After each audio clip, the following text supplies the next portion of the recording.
হরে কৃষ্ণ। সকলকে ধন্যবাদ, প্রণাম। তো আসুন শ্রী গুরুদেব এবং শ্রীল প্রভুপাদের কৃপায় আমরা কৃষ্ণ কথায় আসব। আমাদের বেশ কিছুদিন ধরে একটা বিষয় আলোচনা হচ্ছে, সেটা হচ্ছে যে শ্রীমদ্ ভগবদ গীতা মানব সমাজকে প্রগতিশীল করে। তো আজ পর্ব সপ্তম। তো প্রথমেই বলি যে সমাজকে প্রগতিশীল করার জন্য, প্রগতিশীল বলতে আনন্দের দিকে প্রগতিশীল বা শান্তিপূর্ণ পরিবেশের দিকে প্রগতিশীল, সেই প্রগতির কথা এখানে বলা হচ্ছে। তো সেই শ্রীমদ্ ভগবদ গীতা মানুষকে গুরুজনদের প্রতি শ্রদ্ধাবান হতে শেখায়। শ্রদ্ধা এটা হচ্ছে সমাজকে প্রগতিশীল করার একটা গুরুত্বপূর্ণ একটা পদক্ষেপ বা আমাদের জীবনের একটা গুরুত্বপূর্ণ একটা অধ্যায় বা বস্তু, যাই বলেন না কেন, সেই গুরুজনদের প্রতি শ্রদ্ধাবান হতে শেখায় এবং বিনয়ী হতে শেখায়। তার প্রমাণ শ্রীমদ্ ভগবদ গীতার 2য় অধ্যায়ের 4th শ্লোকে যদি আমরা দেখি, সেখানে কি বলছেন? শ্রী অর্জুন উবাচ কথম ভীষ্মমহং সংখ্যে দ্রোণম চ মধুসূদন ঈশুভি প্রতিয়ৎসামি পূজার্হাবরিসূদন। অর্থাৎ এর অর্থটা কি না, অর্জুন বললেন কাকে? পরমেশ্বর ভগবান শ্রীকৃষ্ণকে বলছেন, হে মধুসূদন, রণভূমিতে ভীষ্ম এবং দ্রোণের সঙ্গে বাণ দ্বারা আমি কি করে যুদ্ধ করব? কারণ হে অরিসূদন, এরা দুজনেই আমার পূজনীয়।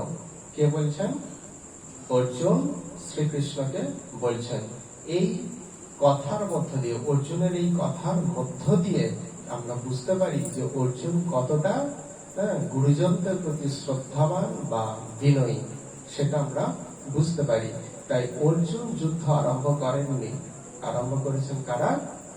কৌরবরা, দুর্যোধনরা।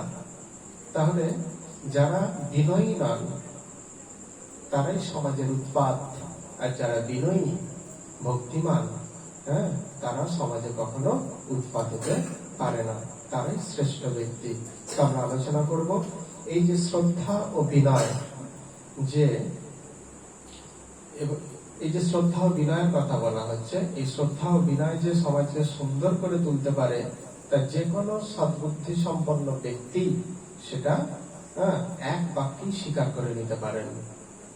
তো কিন্তু আজ মানুষের হৃদয় থেকে শ্রদ্ধা আর বিনয়ী ভাব হ্রাস পেতে বসেছে। আমরা সকলেই স্বার্থকেন্দ্রিক জীবনকে বেছে নিয়েছি, স্বার্থকেন্দ্রিক জীবন। যেখানে স্বার্থ পূরণ সেখানেই শ্রদ্ধা বিনয়, অর্থাৎ সেখানেই আমি শ্রদ্ধা করি, সেখানেই আমি বিনয়ী হই। আর স্বার্থে আঘাত লাগলে কি হয়? শ্রদ্ধা আর বিনয় দুটোই ডিলিট হয়ে যায়, অর্থাৎ চলে যায়। তবে সকল মানুষের ক্ষেত্রে নয়। আমি কথাটা কি বললাম? হ্রাস পেতে বসেছে, অর্থাৎ সমগ্র মানব সমাজ থেকে এক এক করে হ্রাস পেতে বসেছে। তার মানে এই নয় সমগ্র মানুষই এই রকম, এটা কিন্তু বলা হচ্ছে না। তো এইটাই কিন্তু সমাজে এরকম দেখা যায়। অল্প অল্প থেকেই তো বেশি হয়।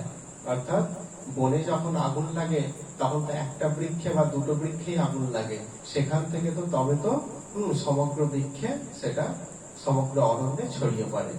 ঠিক সেরকম আজ 2-1টা করে বর্তমানে দেখা যাচ্ছে বা কয়েকজনের মধ্যে দেখা যাচ্ছে, কিন্তু সেই আগুন একদিন সমগ্র মানব সমাজকেই গ্রাস করবে।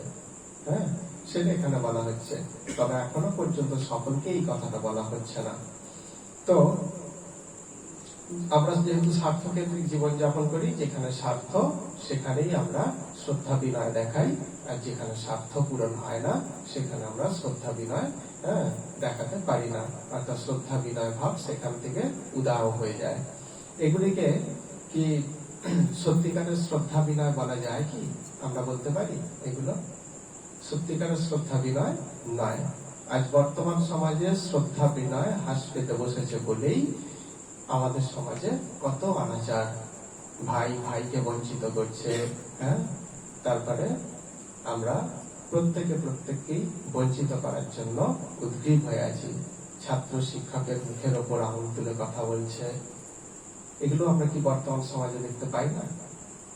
আমরা এমনও দেখতে পাই যে স্কুলে এরকম শোনা, এরকম যে ছাত্রকে শাসন করেছে বলে ছাত্র আঙুল তুলে দেখিয়েছেন যে আপনাকে বাড়ি যেতে হবে রাস্তা দিয়ে, তখন দেখে নেব।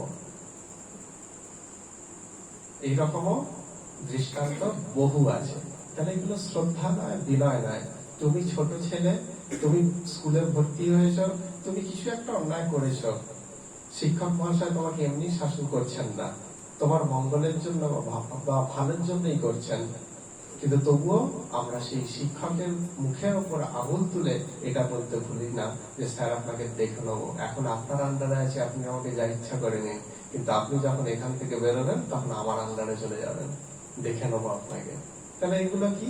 এই সমস্ত ছেলেরাই কি হয় বড় হয়ে, তারা কি হতে পারে সেটা আমি আর বলছি না, যাই হোক ভালোই হোক এটুকুই কামনা করব।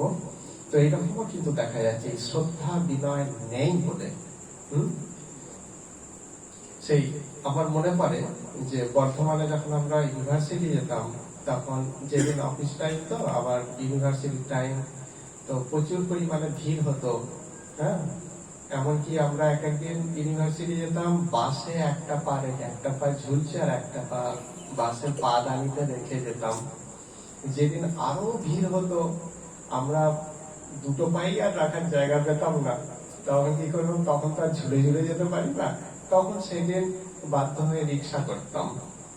তো একদিন যখন যাচ্ছিলাম, যে আমাদেরই এক সহপাঠী বন্ধু, তো আমি আর আমার আরেক বন্ধু যাচ্ছিলাম, আমরা দুজনে একসঙ্গে, আর আরেক বন্ধু, তো উনি যাচ্ছিলেন। তখন এক রিক্সাওয়ালা, তার বয়স হবে প্রায় 70-এর কাছাকাছি বা 60-65 বছর বয়স হবে।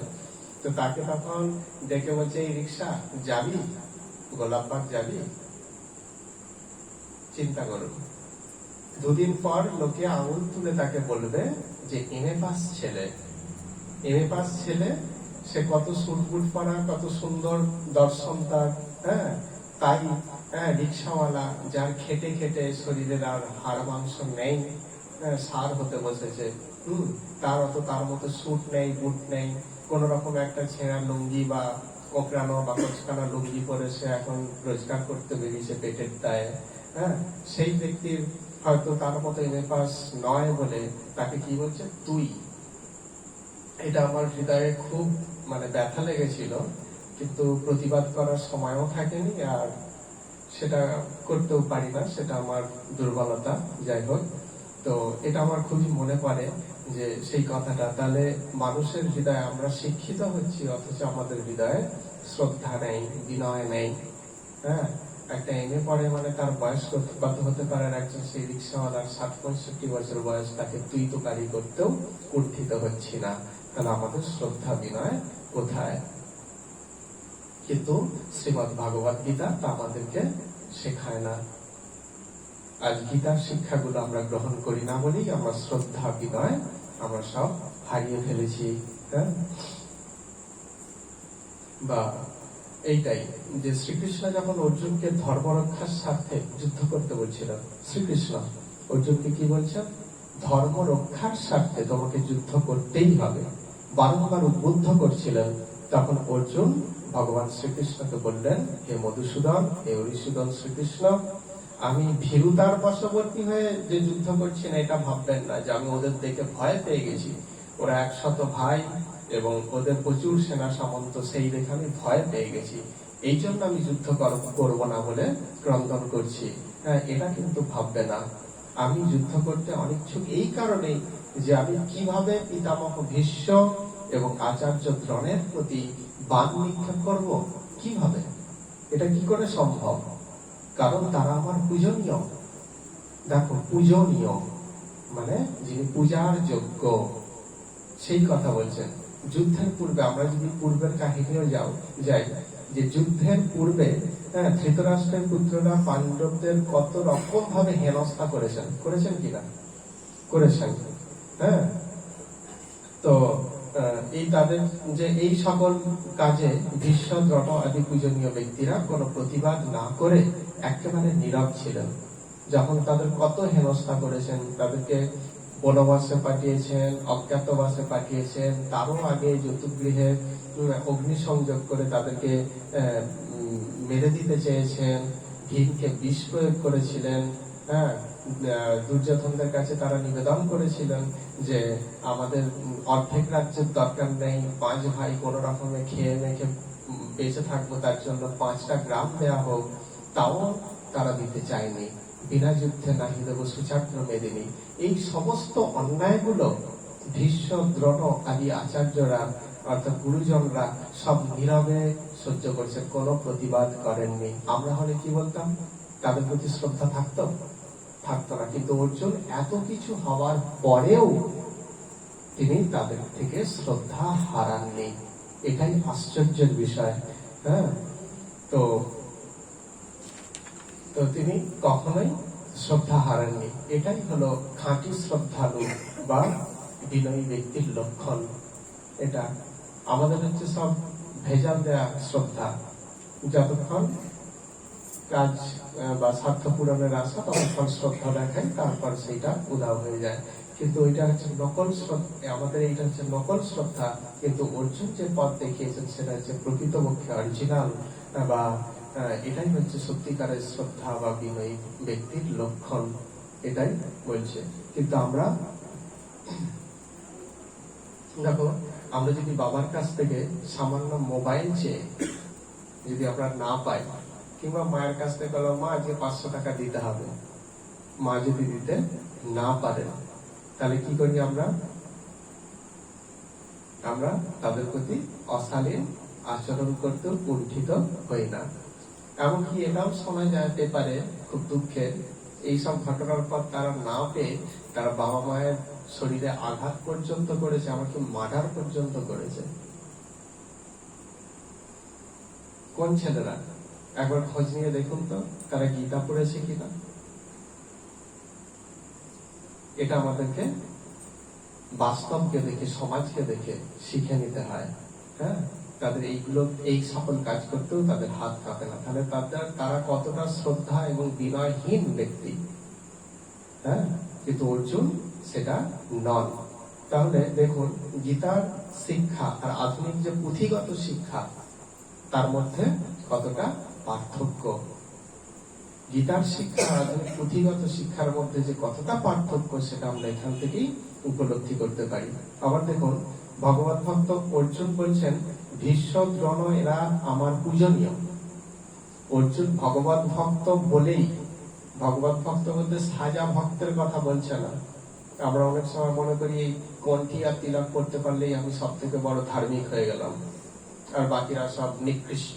অনেক সময় মনে করে ফেলি, মানে না, কণ্ঠী আর তিলক করলেই সে ধার্মিক হয়ে যায় না। এটা আমাদের সবসময় খেয়াল রাখতে হবে। তো অর্জুন হচ্ছে সত্যিকারের ভগবত ভক্ত, যিনি ভগবানের সমস্ত নির্দেশ পালন করতে বিন্দু মাত্র অলসতা প্রকাশ করেননি বা করেন না। হ্যাঁ, সেই ভগবত ভক্ত অর্জুন বলছেন এরা আমার পূজনীয়। কারা? ভীষ্ম, দ্রোণ, যারা এত অত্যাচারেও নীরব ছিলেন, তাদেরকে কি বলছেন? পূজনীয়। কিন্তু ভালোভাবে লক্ষ্য করলে দেখা যাবে কি না, ভীষ্ম, দ্রোণ অধার্মিক দুর্যোধনের পক্ষ অবলম্বন করে পাণ্ডবদের বিরুদ্ধে যুদ্ধ করতে প্রস্তুত। অর্জুন বলছে যুদ্ধ করব না, কিন্তু এই ভীষ্ম, দ্রোণ তারা প্রস্তুত হয়ে আছে অর্জুনের সঙ্গে যুদ্ধ করবে বলে। কাদের পক্ষ অবলম্বন করে?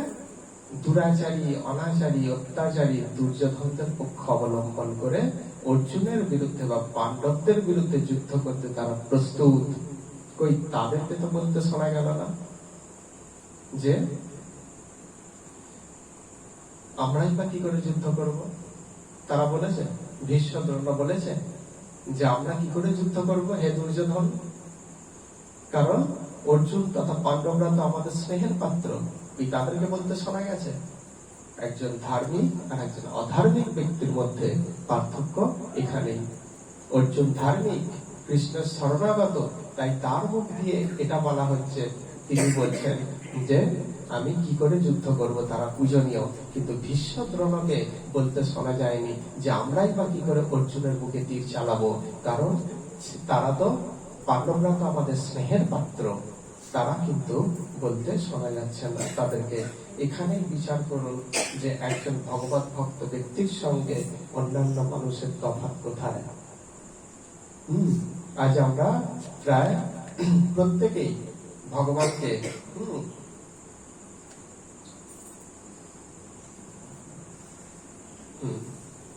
আজ আমরা প্রত্যেকেই ভগবানকে কি করি, শ্রদ্ধা দেখাই। এক আঙুলেই হোক, দু আঙুলেই হোক, বা কপালে ঠেকেই হোক, বা নাকে ঠেকেই হোক, যেমন করে হোক আমরা প্রণাম করি। ঠিক আছে, এটাই বলছে যেমন করেই হোক আমরা প্রণাম জানাই। প্রত্যেকেই বাড়িতে প্রায় ধূপদীপ ভগবানকে দেখাই, প্রত্যেকেই দেখাই।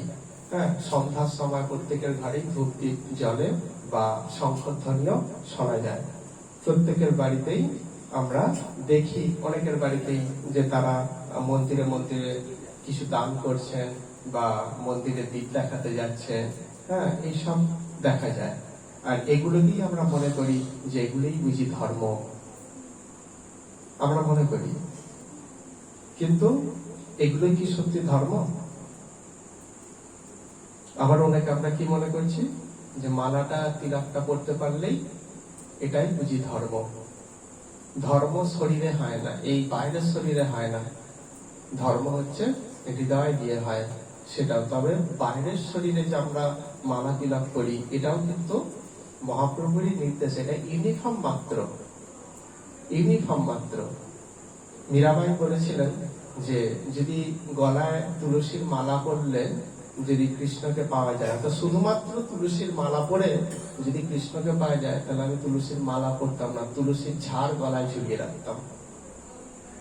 বিনা প্রেমে নন্দলালাকে পাওয়া যায় না। কিন্তু আমরা প্রেম, এই কথাটা আমরা অপরিচিত হয়ে যাচ্ছি সেই প্রেম কথাটার সঙ্গে। ভগবত প্রেম যেটা, তার সঙ্গে আমরা অপরিচিত হয়ে যাচ্ছি। অপরিচিত হয়ে গিয়ে কি করছি, বাইরে থেকে সেজে লোককে দেখাতে চাইছি যে আমি কত বড় ধার্মিক, কত বড় ভক্ত। কিন্তু প্রকৃতপক্ষে এরা কেউই ধার্মিক বা ভক্ত নন। যেহেতু ধার্মিক হওয়াটা শুধু এর মধ্যেই সীমাবদ্ধ নয়, এরপর আরো কিছু আছে, সেগুলো আমরা কখনোই উপলব্ধি করার চেষ্টা করি না। এটাই আমরা ভুল করি। কিন্তু যে চরম বা পবিত্র ধর্ম, সেটা প্রকৃত ধর্ম হলো কি, শ্রীমদ্ ভগবদ গীতার শিক্ষাকে অনুধাবন করা। যে প্রকৃত ধর্ম সেটা কি, শ্রীমদ্ ভগবদ গীতার যে শিক্ষা সেটাকে অনুসরণ করা। মানুষ হয়ে জীবের মানে এক জীব হয়ে আরেক জীবের প্রতি, বা মানুষ হয়ে অন্যান্য জীবের প্রতি কিরকম আচরণ করবে, কি রূপে তাদেরকে দর্শন করবে, সেই সমস্ত শিক্ষা ভগবান খুব সুন্দরভাবে দ্বাদশ অধ্যায় ভক্তি যোগে বলে দিচ্ছেন। যে আমার প্রিয় ভক্ত কে, সকলেই আমার ভক্ত, কিন্তু প্রিয় ভক্ত কোনজন, কোন ব্যক্তি, সেই তার লক্ষণ কি, সেই সমস্ত কথা কিন্তু ভগবান সেখানে বলে দিচ্ছেন। আমরা সেইগুলো উল্টে একবারও দেখি না। আমরা শুধু কিছু পুণ্যলোভী ব্যক্তি আছি, কি করলে পুণ্য হয় সেই আশায় আমরা সবকিছু করতে থাকি। অথচ সেই ভগবানই পুণ্যকে নিকৃষ্ট জ্ঞান করেছেন। কিন্তু আবার সেই ভগবানের আরাধনা করতে গিয়ে আমরা পূর্ণ লোভে সমস্ত কিছু ক্রিয়াকর্ম করতে থাকি, প্রকৃতপক্ষে ভগবান যে নির্দেশগুলো দিয়েছেন সেগুলোকে অমান্য করেই। বর্তমান সমাজে অনেক বলা হয় যে যার কপালে তিলক আছে যম তাকে স্পর্শ করতে পারবে না। যা ভগবানের নির্দেশ যদি আমি পালন না করি, করে শুধু তিলক করে বসে থাকি, যম আমাকে স্পর্শ করতে পারবে না। আমি অনাচার দুরাচার, এক বৈষ্ণব হয়ে আরেক বৈষ্ণবের অপমান, এক মানুষ হয়ে এক জীব হয়ে আরেক জীবকে অত্যাচার, এগুলো করতে থাকবো, আর আমাকে যম স্পর্শ করতে পারবে না। এটা কি ধরনের? এইগুলোই হচ্ছে আমরা ভুল। আমার মনে হয় যে এগুলো ভুল। এগুলো পুরোপুরি সঠিক অর্থে এগুলো প্রচার নয়। সঠিক প্রচার হচ্ছে গীতার দ্বাদশ অধ্যায়ে ভগবান ভক্তি যোগে যে সমস্ত কথা বলছেন, যে আমার শুদ্ধ ভক্তের লক্ষণ কি, এইগুলো প্রচার করা। তিলক পরলে কি হয়, মালা পরলে কি হয়, এগুলো তো অবশ্যই একটা ব্যাপার আছে। মহাপ্রভুও বলেছেন যে ব্রাহ্মণের কপালে যদি তিলক না থাকে সেই কপাল শ্মশান সদৃশ, কিন্তু শিক্ষাষ্টকমে গিয়ে সেই তিলকের কথা তোলেননি। শিক্ষাষ্টকমে তিনি যেমন অন্যান্য জায়গায় বাহ্যিক সাজের কথা বলেছেন, চৈতন্য ভাগবত বা চৈতন্য চরিতামৃতের অন্যান্য জায়গায়, কিন্তু সমস্ত চৈতন্য চরিতামৃত এবং সমস্ত চৈতন্য ভাগবতের সার পদার্থ হলো মহাপ্রভুর শিক্ষাষ্টকম। সেখানে কি আর এইগুলোকে গুরুত্ব দেননি? সেখানে কি বলেছেন, সেই শিক্ষাগুলো আমাদের তুলে ধরা প্রয়োজন। সেটাই হচ্ছে প্রকৃতপক্ষে ধর্ম। তো সেইটাই যে গীতা মহাপ্রভুর যে শিক্ষাষ্টকম আছে, সেখানেও খুব সুন্দর বিনয়ী হওয়ার শিক্ষা দিয়েছেন মহাপ্রভু।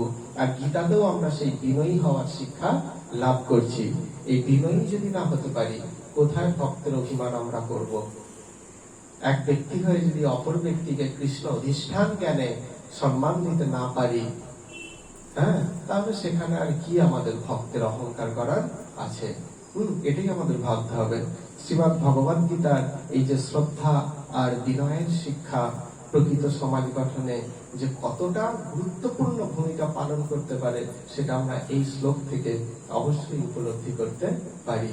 তাই শ্রীমদ্ ভগবদ গীতা মানব সমাজকে প্রকৃত অর্থেই প্রগতিশীল করে, তা কখনোই স্থবির করে দেয় না। এই কথা সব সময় আমাদেরকে খেয়াল রাখতে হবে, এবং সেই জন্য গীতাকে গভীর ভাবে পড়তে হবে, বাইরে থেকে নয়, ভিতরে প্রবেশ করে পড়তে হবে।